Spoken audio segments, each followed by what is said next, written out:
Hello there, Bro J8S8N79. Here's my video response to your post titled All There Is. This idea that materialism somehow leads on to a conclusion that that our feelings are meaningless, that our judgment of what's good and evil is meaningless, isn't something that makes very much sense to me at all. I don't think that my moral code and my feelings are meaningless because they're meaningful to me. They're meaningful to the people that I interact with, and I think that they go a long way to defining who I am as a person. You make this assertion that from a materialistic perspective, our existence is nothing more than a mass of matter and energy, and at some point this will be expelled out into the eternal nothingness. And I think in one sense you're probably right, but I also think that that fear is what spawned religion. You know, this inability to cope with change, and in particular to cope with death. Because in contrast to a materialistic view, what religion or any kind of spirituality offers people is continuity. It gives them continuity of their existence, and continuity of that existence almost within the existing framework. There isn't really any death, there's no change, there's just eternity. And that eternity is just like right now, only with all the really bad bits washed out. So what this gives people is comfort. To me it doesn't make very much sense. I think that it's a bit of a cheat. It's denial, you're just burying your head in the sand. But I can see the appeal of that idea.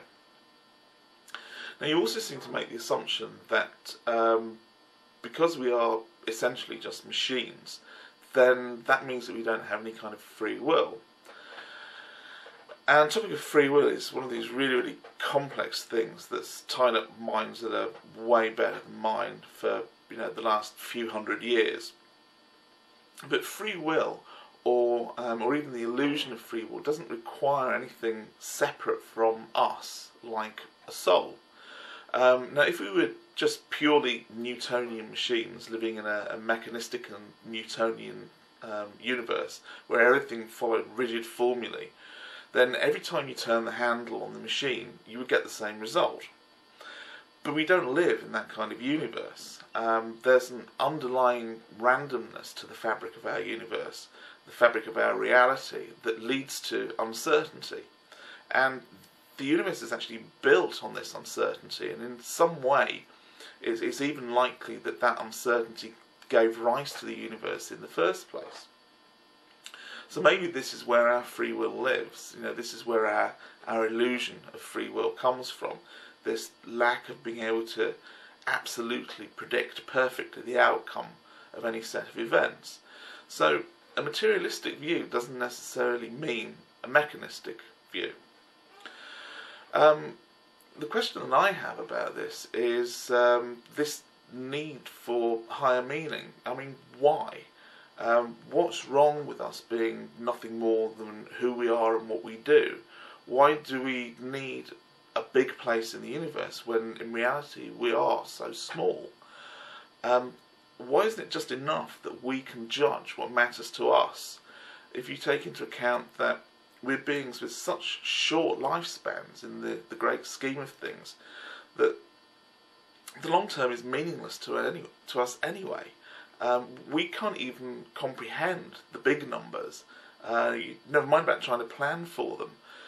For us, there isn't any meaning on the larger scale. It's just beyond us, beyond some human level threshold. All of these things just become meaningless, and if they're not meaningless, then they're just irrelevant.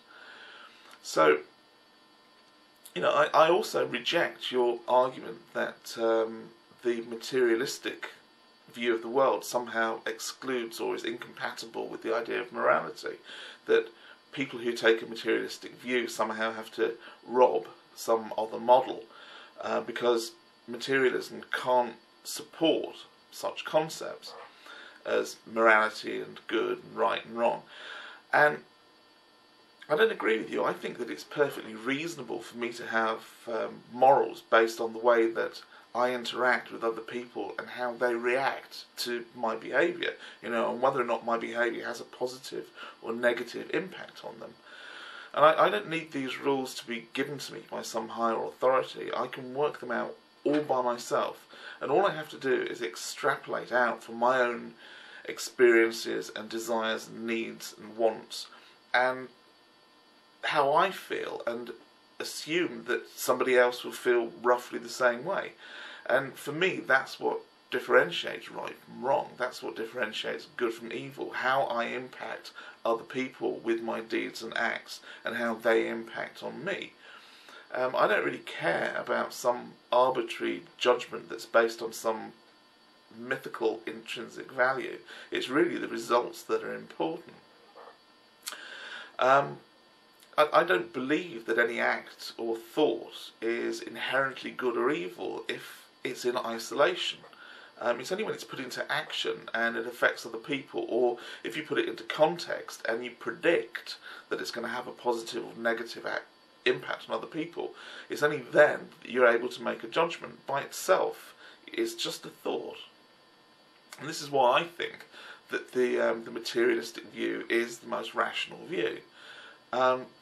The idea that there's no spirit in a tree, there's no dryad nymph living within the shell of this plant, that doesn't stop me from appreciating its beauty. I can give comfort to somebody who I care about who's in pain, and I can do that knowing full well that in the grand scale of things it probably means nothing, that this huge universe with its vast cosmological time, that act is insignificant.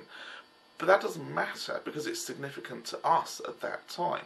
A child can give you a flower, and the actual value of that tiny flower is infinitely less important than the symbolism and the motivation behind the act of giving it. So these are the things that mean something to us, and that's what gives them their meaning, and that's what makes them important. I don't think that that you need it to be given from some kind of higher power. We're quite capable of being able to place the value and meaning of things all by ourselves.